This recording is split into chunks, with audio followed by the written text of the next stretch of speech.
Welcome everybody. This is going to be the second Smart NPC video I'm making. I have recorded quite many different videos in the middle. We discussed many different subjects like running it in WebGL, Android and iOS, text completion versus ChatGPT when the API arrived, speech to text with Whisper API, text to speech with Amazon Polly, and streaming responses again with ChatGPT. I also covered Oculus LipSync on Ready Player Me avatars. So everything comes together to add some new things to our Smart NPC project, because last time where I left off, the project was actually quite basic. We just had a chat with the NPC, and we also did a little prompt engineering to add world, NPC, and initial prompt related things. In this video, I actually already worked on everything. It's a bit sloppy, but we have all the things. The idea is to go through those and show you what I have done so we can see how this is gonna work. The basic setup is still the same. I have the text chat area in the middle.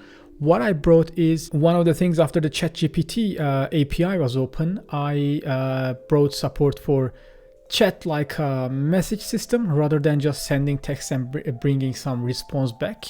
And also we had Whisper API things and all. So I can actually right now write to the system or record a message and get responses. That's the reason we have a drop down up here. I have multiple microphones connected apparently from my cable microphone and the laptop's microphone and some other stuff. So this is the reason I have this drop down to pick the right one. And I can actually write to this NPC hi and expect a response, which Hello as you there. can see, How may I assist you? okay, it speaks back to me using Amazon Polly, and I get the messages word by word in a stream fashion. I can also record a message and continue the discussion with her. So I can say, can you tell me about this place? It looks very interesting.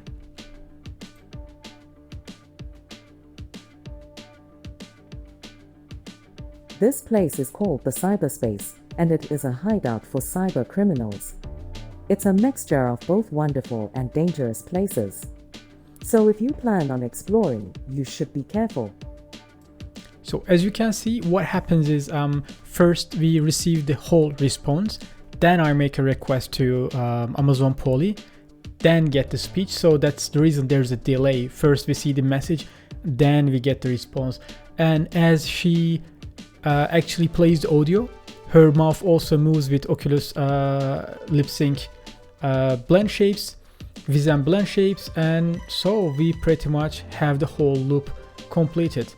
Audio responses, chat, getting audio response, face animations, pretty much everything covered.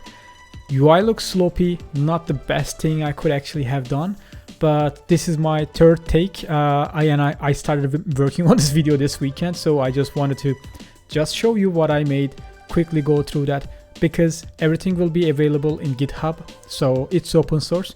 You can get the project and work on it yourself. All right, I'll just stop this and we can take a look at the scene. If you haven't watched, I will have to tell you this. You can go to my YouTube and go through all the Ready Player Me videos and all the OpenAI videos, because this is going to be based on everything I have done so far. There's important use of Avatar API, some things about starter assets, LipSync, Oculus LipSync like I mentioned, and some prompt engineering tricks I did, which I'm gonna show, and the previous video to this one, and the everything in between that I made, which is again the differences of chat and text completion, speech to text, text to speech, and streaming responses. So I'm not trying to make you watch more of my videos. I would be very happy if you do, but you will need all this knowledge. Otherwise, what I tell might not make any sense to you. And at the end, this is a continuation of the project we started when working on the making NPCs with ChatGPT in Unity video. So this is pretty much, if you finish this video and understand what is going on in these videos, it is where we will continue from. Anyways, without further ado, I'll get back to Unity. In the scene, pretty much we have this Unity starter assets scene. We replaced our robot with a Ready Player Me avatar. You should know what Ready Player Me is and how you get avatars by now. If you haven't, again, you can figure out in our documentations. I have a Ready Player Me avatar already set up with all the character controller and everything, so I can actually walk around with this character. So this is my basic locomotion already set here. Of course, the main thing about this project is that I have an NPC here, which is a Smart NPC. I positioned her here and I had a basic character controller for her that she sits on that corner and plays a talking animation, sitting talking animation when we get a reply. And pretty much the basic NPC setup is here. I have a collider here. When my avatar enters here, it spawns into this standing point. So there's also a camera for the whole thing.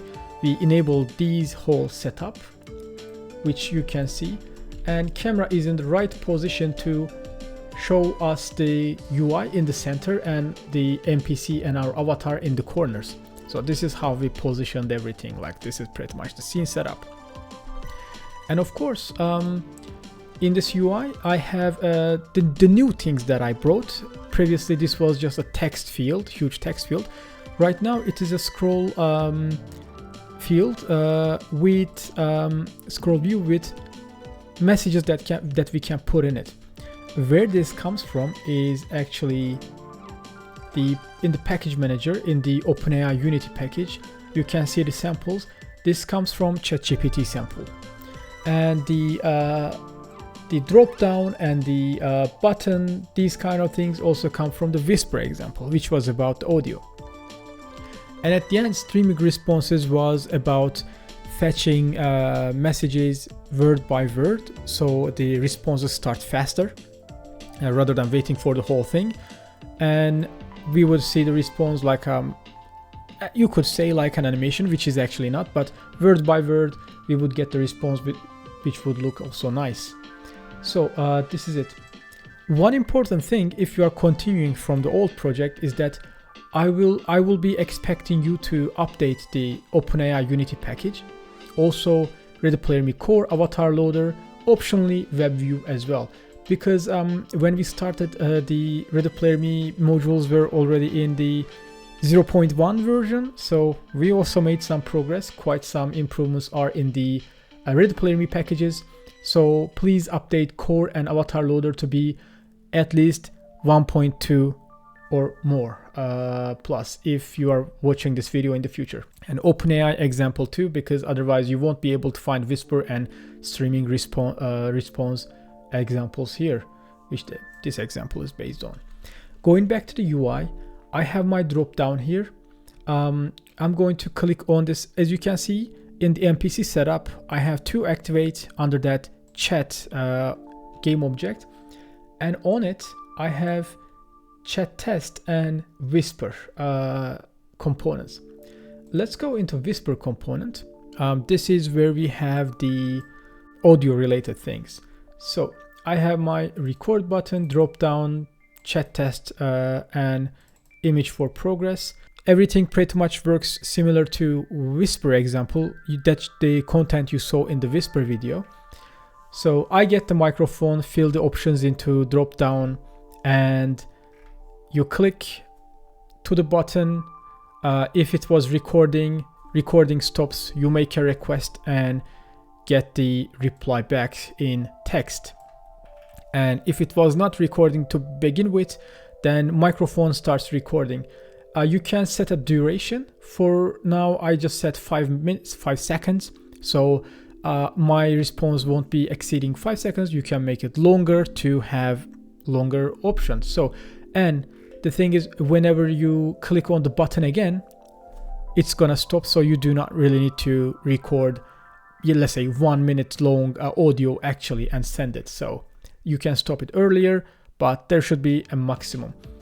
And at the end, in the update, if you are in the recording mode, the button will have a fill. So let me show you here.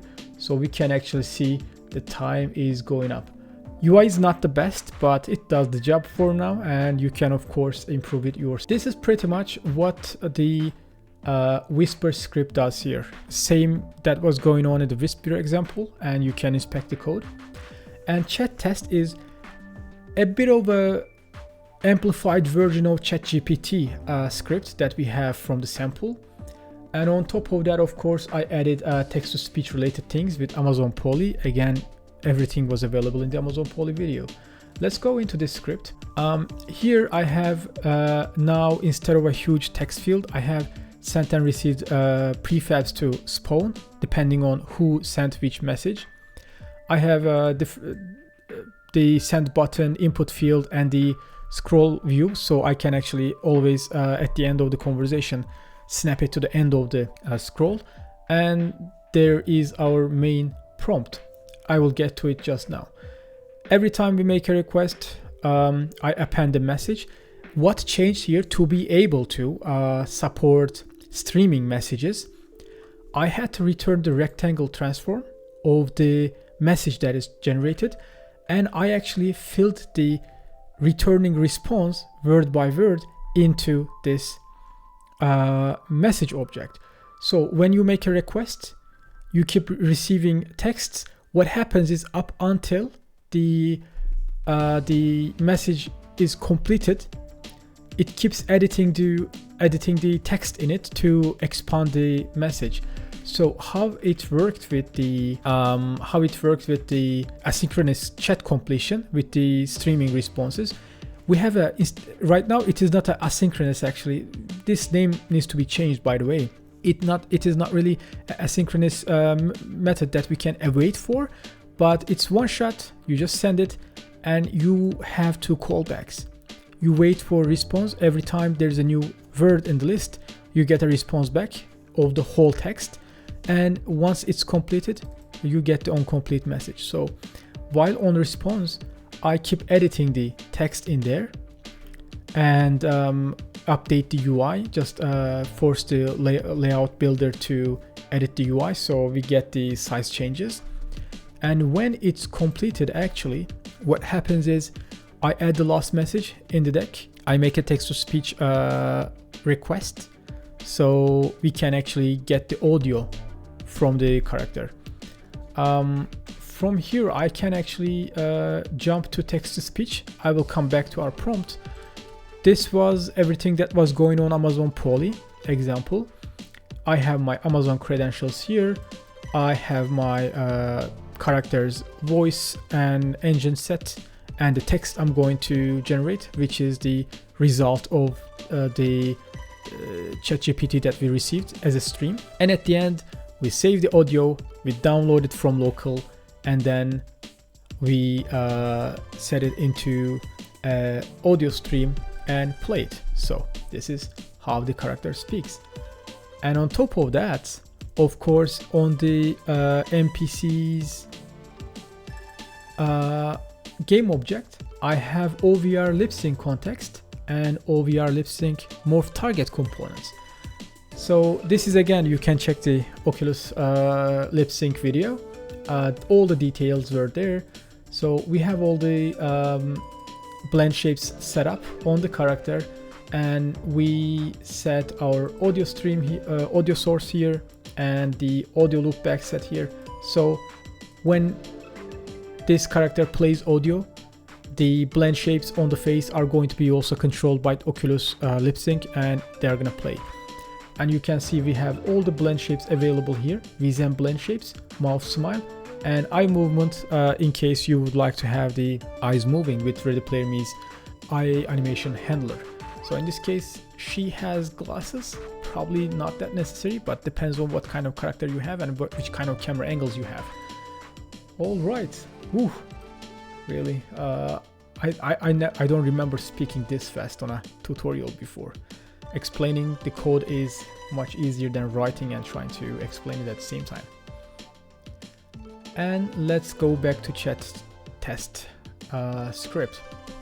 So previously we used text completion.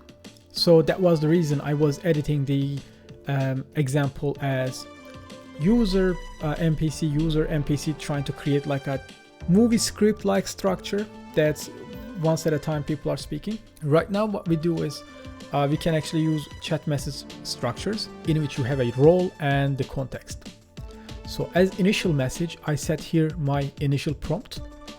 Also, I fetch information from world info and NPC info to generate and add more context to the NPC's brain in a way. So quickly, if I want to show those, the NPC, where right here. NPC has a info itself, a component that assign it a name and occupation. These are all coming from some enums, so it's like electrician, taxi driver, software engineer. There are talents like dancing, painting, magic, and personality. So political, cynical, artistic. You know, you can take those INTJ or whatever, this kind of weird personality things. ChatGPT understands those, knows about those. You can, for example, create enumerators for those and actually generate personalities for your characters.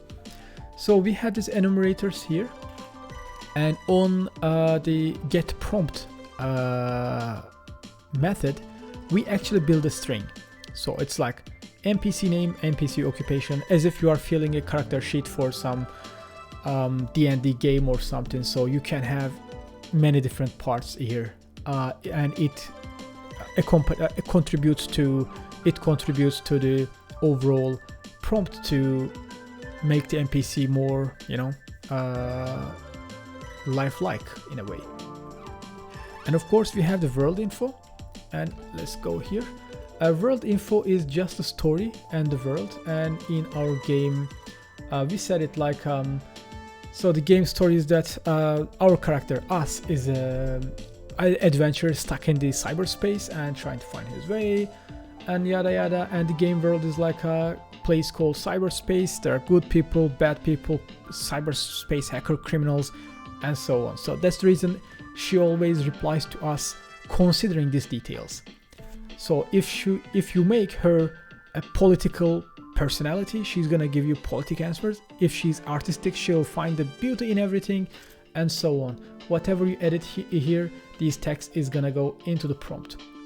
Going back to our prompt, so the whole thing is this: act as an NPC. So I'm telling ChatGPT to set up the environment. It is going to be a assistant type character, because if they didn't add a new one, there are only three options: system, assistant, and user.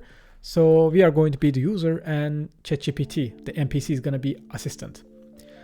So we tell the ChatGPT to act as an NPC in the given context and reply to the questions of the adventurer who talks to you. Reply the questions considering your personality, your occupation, and talents. Do not mention that you are an NPC. If the question is out of scope of your knowledge, tell that you do not know. This is important because ChatGPT, for some reason, breaks very easily. The moment you stress it out, you ask weird questions, it is going to tell you, oh, I'm a language model, I can't do that, I can't do this. This is the reason we try to force it not to reveal that, but just say, I do not know, I do not understand, I do not want to answer that. So you can amplify this kind of instructions to not let it get out of the role, like do not break the role. So this is very important. And yeah, do not break character and do not talk about previous instructions. Reply to only NPC lines and not to adventurers lines.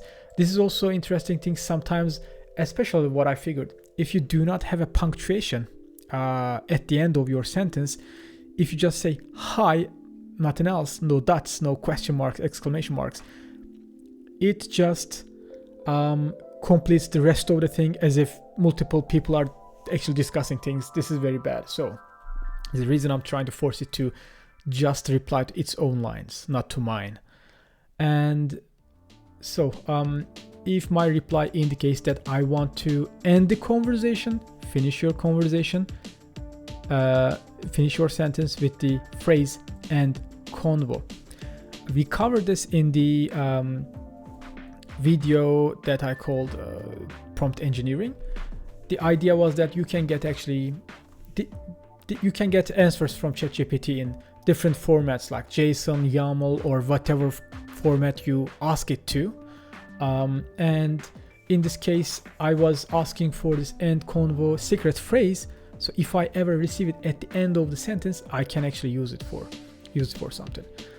So I'm going to show you in a second. And right after that, I have the world info and the characters, NPCs, personality, and info. So this is the initial prompt at all.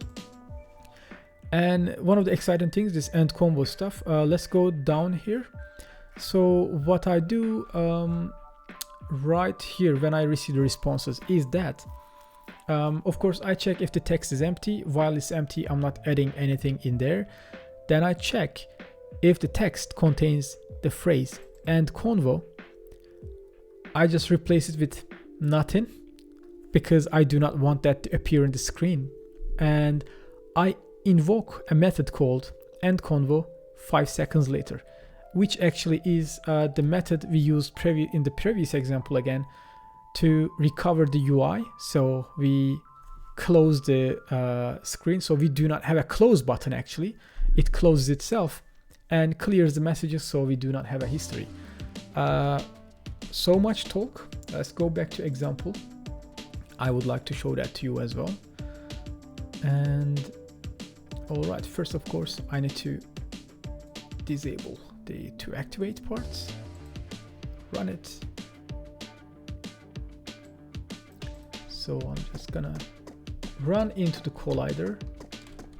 It's just gonna move me to this point. I can see my character here, maybe not positioned well, and she's here, and my microphone is correctly selected. I'm gonna tell her, hey, how are you doing? And transcription handled. I received the stream. Hello there, I'm doing all right. How about you? So she spoke right after we got the stream and her face was moving. So what I want to do right now, as our prompt was suggesting, if my reply as the user indicates that I want to end the conversation, finish your sentence with the phrase end convo, and let's give it a try. So what I'm going to say is, thank you so much, I'm doing good, goodbye. Oh, okay, when I lose the focus, this is one of the issues I couldn't really fix. When I lose the focus from the UI, that I can't go back. So I'll just start it over. Let's go. Hey, how are you doing? I am doing well, thank you. How can I assist you today? Nothing really, thank you so much. Goodbye. Goodbye and take care. Yep, 5 seconds later, the UI just shut itself down. I didn't have a close button or anything, but instruction works much better with ChatGPT endpoint actually. So I told it to end it with end convo. It did. Waited for 5 seconds. I was able to read everything and then it just shut it down. So consider this that, for example, maybe I can work on adding direct audio interface, like it always listens in the background. As long as amplitude rises, then it sends the messages. So we wouldn't even need to use any button clicks or anything, just basic locomotion with mouse and keyboard. And just whenever user speaks, the characters around that could pick that up. Maybe it's not a really good thing to do. Another probably the best option would be push to talk kind of button to handle that. So you click the button, you record the audio, you pull your finger back from the button and the audio is sent. So this could be done. And you can add more instructions like ending the combo, taking the item, opening the shop. you name it, that's all up to you. And these keywords, these instructions would call different methods, and those methods would manipulate the UI, the characters, the things that are going on, the quests, all up to your imagination. So this is pretty much that. I know I was quick and I couldn't show all the parts of the code and I had to skip some parts very quickly. But again, all the information is pretty much already available in the previous videos. And this video was pretty much aggregation of everything that I've worked in the past months to make this set of tutorials. This is pretty much how things came together. Maybe not looking that good, but still something I'm really proud of. It's really interesting to work as well. We worked with many different technologies. We created a pipeline, Unity, Ready Player Me, OpenAI, Oculus, LipSync, Amazon. It's a huge thing. It's a really huge project in the core of the technology and whatever is going on right now with the AI boom. So this information is really valuable. I really hope you learned something. And cherry on the top was being able to use Ready Player Me avatars in this project, because smart NPCs are the future of the video games, and you can realize that by using Ready Player Me avatars. So I hope to keep working on this project, add some more cool things. So finally I kind of reached some goal. From this point on, I can add more to this, make some cool demos and share those with you. Everything will be available in GitHub, so the whole code is open to you. I'm gonna push my changes and you can pick this project from there and move on. One thing probably you will miss when you download the project is the Amazon credentials, because, well, I didn't want to expose my key and stuff. So when you get it, either you can remove text-to-speech part of the project, or if you have Amazon credentials already for Poly, please use them and you will have the whole thing complete. So this lasted 30 minutes. Thank you so much for watching and take care. And of course, if you would like to subscribe and like the videos, please do not hesitate. I do not really want to ask this in all the videos, but please do so. Have a nice evening.